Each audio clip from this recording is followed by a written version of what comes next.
Hello everyone, welcome back to the YouTube channel Dr. Alam Services. I am Mohammad Awais Alam, final year MBBS student at government medical college Fatehpur. तो अभी इस video में बात करने वाला हूँ BSc नर्सिंग की पिछले साल क्या कट ऑफ रही थी, ऑल इंडिया कोटा से भी और दिल्ली कोटा से भी और एसी कोटा से भी। ओवरऑल पूरा डिस्कशन करेंगे इन डिटेल। जो लोग भी चैनल पर नए हों चैनल को सब्सक्राइब करें, वीडियो को लाइक करें और अपने फ्रेंड्स में ज़रूर शेयर करें। आपको इस चैनल डॉक्टर आलम सर्विसेज पर कंप्लीट काउंसलिंग का गाइडेंस, अपडेट्स, रूल्स रेगुलेशन और पूरा प्रोसेस की इन्फॉर्मेशन यहीं पर मिलती है। ये पिछले साल की ऑल इंडिया कोटा MCC की कैटेगरी वाइज कट ऑफ आपके सामने है, क्योंकि हर साल हम काउंसलिंग करते हैं तो राउंड वाइज डाटा उसका जो है निकाल के रखते हैं, जिससे आने वाले साल का हमें अंदाज़ा लगता है कि क्या कट ऑफ रहेगा। तो ये ऑल इंडिया कोटा MCC की कट ऑफ, और ये पहले MBBS की, फिर BDS की, फिर उसी के नीचे BSc नर्सिंग की ऑल इंडिया कोटा से कट ऑफ, ये आपके सामने है। लेकिन इससे पहले मैं इसको डिटेल में डिस्कस करूँ, मैं पहले आपको जो डिस्ट्रीब्यूशन है BSc नर्सिंग की सीट्स का, कौन कौन से कॉलेजेस हैं और कैसे एडमिशन होता है, उसका थोड़ा डिटेल में आपको बता देता हूँ, क्योंकि जो प्रोसेस है वो पिछले कुछ सालों में चेंज हुआ है।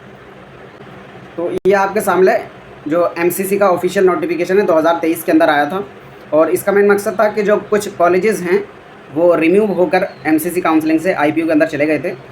2023 से पहले क्या होता था, जितने भी कॉलेजेस इस नोटिस के अंदर अभी दिखेंगे आपको, इन सब पे एडमिशन MCC के थ्रू होता था और 15% जो सीट्स हैं उसकी ऑल इंडिया कोटा के अंदर जाती है। तो 2023 के बाद कुछ कॉलेजेस जो हैं वो इंद्रप्रस्थ यूनिवर्सिटी IPU जो दिल्ली की है उसके अंदर चले गए, और उसमें मेनली एडमिशन जो दिल्ली के रहने वाले स्टूडेंट हैं उनका होने लगा।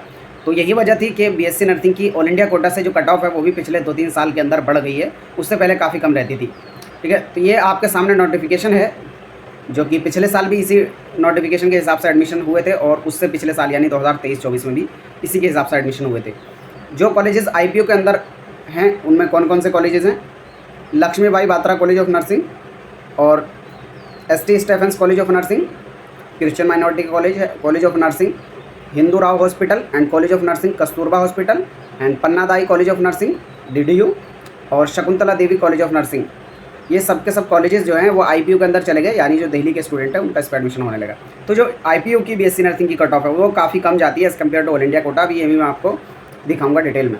उसके बाकी के जो बचे हुए कॉलेज हैं, जो अभी मैंने कॉलेज बताए ऊपर, उनके अलावा जो कॉलेजेस हैं उन पर एडमिशन MCC के थ्रू होता है। कौन कौन से?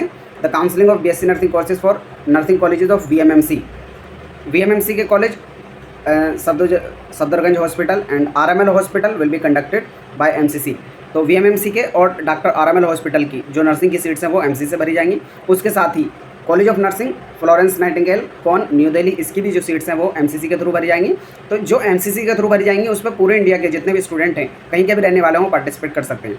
लेकिन जो IPU की सीट्स हैं उस पर जो दिल्ली के रहने वाले स्टूडेंट हैं सिर्फ वही एडमिशन ले सकते हैं। अब क्योंकि IPU के अंदर काफ़ी सीट चली गई हैं तो इस वजह से कट ऑफ IPU के अंदर कम रहेगी और ऑल इंडिया में BSc नर्सिंग की बढ़ जाएगी। अगला आता है college of nursing Lady Hardinge medical college New Delhi, फिर आता है कॉलेज ऑफ नर्सिंग रागकौन New Delhi, Rajkumari Amrit Kaur college of nursing, और फिर आता है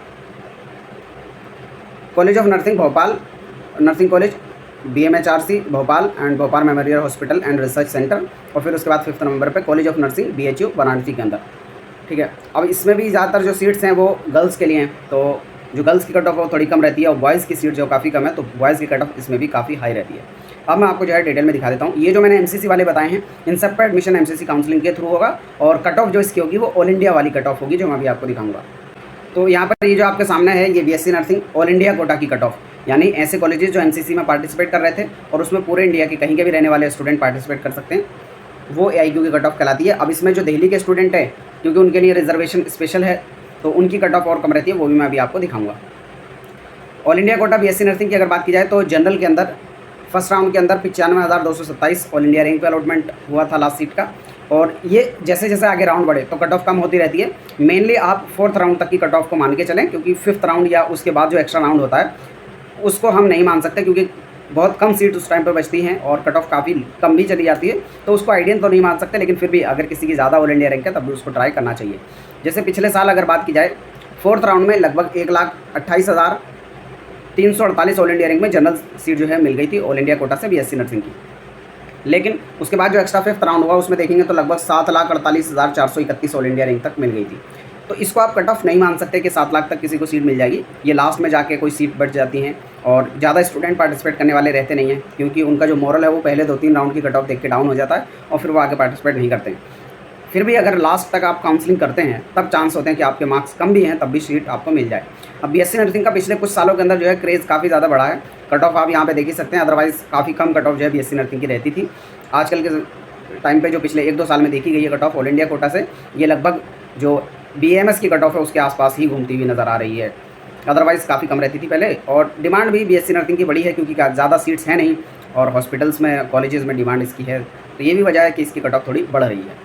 ओबीसी में इसी तरह बात की जाए तो 4th राउंड में आके लगभग 1,52,000 तक मिल गया था, और एकदम लास्ट राउंड में देखेंगे तो 13,95,000 तक मिल गया था। तो अगर आपके मार्क्स कम भी हैं और आप जस्ट ट्राई करना चाहते हैं लास्ट तक काउंसलिंग करके, तो हो सकता है कि आपको कॉलेज मिल भी जाए। तो इसलिए मैं बता रहा हूँ, लेकिन उसको आप कट ऑफ नहीं मान सकते। एक एक्सपेक्टेड कट ऑफ या सेफ रेंज क्या रह सकती है कैटेगरी वाइज, वो मैं अभी आपको दिखा दूंगा। पहले आप पिछले साल की जो कट ऑफ थी वो देख लें। ईडब्ल्यूएस में अगर बात की जाए उसी तरीके से, तो आपके 3rd राउंड में लोएस्ट यहाँ पे कट ऑफ रही थी 1,77,000, और फिर 4th राउंड में 1,54,000 के आसपास। ये सब ऑल इंडिया रैंक में बता रहा हूँ हर कैटेगरी के अंदर। फिर एकदम लास्ट राउंड में जाके 6 लाख तक मिल गई थी सीट लगभग। तो इस तरीके से कैटेगरी वाइज डिस्ट्रीब्यूशन काफ़ी ज़्यादा आता है। लास्ट तक अगर काउंसलिंग करते हैं तो कम पर भी मिलने की चांसेस हैं। एससी कैटेगरी में उसी तरह देखा जाए तो 4th राउंड में 2,97,371 ऑल इंडिया रैंक पे ऑल इंडिया कोटा की सीट मिल गई थी, और एकदम लास्ट में जाके देखेंगे तो 10,62,187 ऑल इंडिया रैंक तो जो है सीट मिल गई थी। फिर एसटी कैटेगरी में बात की जाए तो 4th राउंड में 4,41,000 तक सीट मिल गई थी। तो ओवरऑल यहाँ पर लगभग 4,60,000 70,000 वाली जो रेंज है। अभी एक्सपेक्टेड कट ऑफ क्या रहेगी ऑल इंडिया से वो मैं आपको दिखा दूंगा। और फिर ओवरऑल लास्ट में देखें तो लगभग 9,95,000 तक भी सीट मिल गई थी। तो एकदम लास्ट का जो आखिरी राउंड होता है उसमें काफ़ी कम भी जा सकती है, तो आप पार्टिसिपेट करें तो कर सकते हैं। और जो लोग काउंसलिंग कर रहे हैं वो हमारी पेड काउंसलिंग ज्वाइन कर सकते हैं, जिसमें गोल्ड प्लान जिसका प्राइस 5,000 है, अभी अगर आप ज्वाइन करते हैं तो 3,500 रुपये में ज्वाइन कर सकते हैं। दूसरा प्लान प्लेटिनम है जिसका प्राइस 12,000 है, अभी ज्वाइन करते हैं तो 10,000 में ज्वाइन कर सकते हैं। गोल्ड प्लान के अंदर आपको पूरा काउंसलिंग का guidance, updates, rules regulation, college wise preference list, कौन से कॉलेजेस आपको मिल सकते हैं और क्या कॉलेज वाइज कट ऑफ है, आपको किस तरीके से चॉइस फिलिंग करनी चाहिए, ये सारी इन्फॉर्मेशन मिलेगी ऑल इंडिया कोटा से भी, स्टेट कोटा से भी, हर एक कोर्स की जिसमें भी आप काउंसलिंग करना चाहते हैं। प्लेटिनम प्लान के अंदर form filling, choice filling, A to Z पूरी इन्फॉर्मेशन और पूरा जो प्रोसेस है वो हमारी टीम करेगी। तो जो लोग चाहें ज्वाइन कर सकते हैं, नीचे डिस्क्रिप्शन बॉक्स में आपको पेड काउंसलिंग ग्रुप का लिंक मिल जाएगा। तो ओवरऑल ऑल इंडिया कोटा से बीएससी नर्सिंग की एक्सपेक्टेड कट ऑफ क्या रह सकती है कैटेगरी वाइज, वो मैं आपको बता देता हूँ। मतलब ये एकदम सेफ रेंज है कि इसके आसपास तक आपकी है तो आप मानेंगे कि कॉलेज आपको 100% मिल जाएगा। इससे ज़्यादा भी आपकी ऑल इंडिया रैंक है और आप अगर लास्ट तक पार्टिसिपेट करते हैं तो हो सकता है कि आपको कॉलेज मिल जाए, जैसा कि मैंने पिछले साल का दिखाया। और ये सिर्फ पिछले साल का नहीं था, उससे पिछले साल भी सेम ट्रेंड रहता। जो एक्स्ट्रा राउंड होता है उसमें कट ऑफ काफ़ी कम जाती है। जनरल में बात की जाए तो 1,50,000 से 1,70,000 ऑल इंडिया रैंक तक आप सेफ हैं कि आपको सीट मिल जाएगी। ईडब्ल्यूएस में 1,90,000 से 2,10,000 तक सेफ हैं। ओबीसी कैटेगरी में 1,60,000 से 1,70,000 ऑल इंडिया रैंक तक सेफ हैं। एससी कैटेगरी में 3,10,000 से 3,20,000 ऑल इंडिया रैंक तक सेफ हैं। और एसटी कैटेगरी में 4,50,000 से 4,60,000 ऑल इंडिया रैंक तक आप सेफ हैं कि आपको सीट जो है कोई ना कोई मिल जाएगी। फिर उसके बाद की जाए जो बीएससी नर्सिंग दिल्ली के स्टूडेंट हैं उनकी क्या कट ऑफ रहेगी, क्योंकि उनके लिए अलग से रिजर्वेशन है सीट्स का, तो कट ऑफ कम रहती है। तो यहाँ पर आप जो है पिछले साल की कट ऑफ जनरल कैटेगरी की अगर देखेंगे तो लगभग सेकंड राउंड में लोएस्ट कट ऑफ रही थी 1,96,493 ऑल इंडिया रैंक तक आपको मिल गया था। तो इस साल अगर आपकी 2 लाख 2,25,000 तक है तो आप बिल्कुल सेफ मान सकते हैं। एकदम लास्ट में जाकर तो ये भी 6,54,000 तक मिल गई थी, लेकिन उसको कट ऑफ नहीं मानेंगे। रफली 2 लाख से 2,25,000 तक की जो रेंज है वो जनरल कैटेगरी में सेफ रह सकती है। उसी तरीके से ओबीसी में 2,05,000 तक सीट मिल गई थी, यहाँ पर भी आप 2,25,000 तक की रेंज को जो है सेफ मान के चलेंगे। ये एनसीआर यानी दिल्ली के स्टूडेंट के लिए हैं। और फिर ईडब्ल्यूएस की बात की जाए तो लास्ट सीट यहाँ पे 3rd राउंड में 2,43,000 तक मिली थी, तो लगभग 2,60,000 70,000 ऑल इंडिया रैंक आपकी है ईडब्ल्यूएस कैटेगरी में, तो आप सेफ मान सकते हैं कि दिल्ली एनसीआर कोटा में आपको जो है सीट मिल जाएगी। एससी कैटेगरी में बात की जाए तो यहाँ पर 3rd राउंड में जो है लोएस्ट कट ऑफ देखने को मिलेगी 3,08,830। और फिर एकदम जो लास्ट वाला राउंड था उसमें तो लगभग 5,80,000 तक भी मिल गई थी, तो उसको हम कट ऑफ नहीं मानेंगे। तो यहाँ पर ओवरऑल अगर आपकी 3.25 लाख 3,30,000 तक की रेंज है ऑल इंडिया रैंक की, तो आप पार्टिसिपेट करें, चांसेस है कि कॉलेज मिल जाएगा। एसटी कैटेगरी में अगर आपको देखा जाए तो 4th राउंड में 5,74,000 तक सीट मिल गई थी, तो इस साल अगर आपकी 6 लाख तक भी कट ऑफ है, ऑल इंडिया रैंक है और आप दिल्ली के रहने वाले एनसीआर में, तब आप जो है इसमें पार्टिसिपेट कर सकते हैं, चांसेस है कि आपको सीट मिल जाए।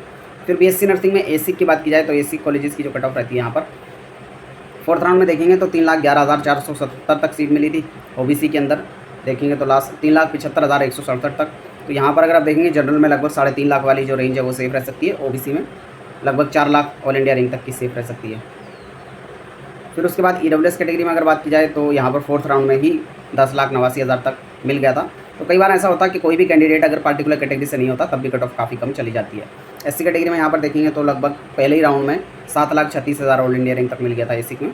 और एसटी कैटेगरी में अगर बात की जाए तो पहले राउंड में 1,50,000 रही थी और सेकेंड राउंड में 12,61,000 तक। तो देख रहे हैं कितना ज़्यादा गैप यहाँ पर एक ही राउंड में आ गया। तो इस तरह की चीज़ें भी आपको देखने को मिलती हैं। ये राउंड वाइज कट ऑफ पूरी हो गई। जो लोग भी काउंसलिंग करना चाहते हैं और हमारा पेड काउंसलिंग ज्वाइन करना चाहते हैं वो ज्वाइन कर सकते हैं। किसी भी तरह की कोई क्वेरी है, डाउट है, नीचे कमेंट बॉक्स में बताएं। मिलते हैं नेक्स्ट वीडियो में, तब तक के लिए थैंक यू।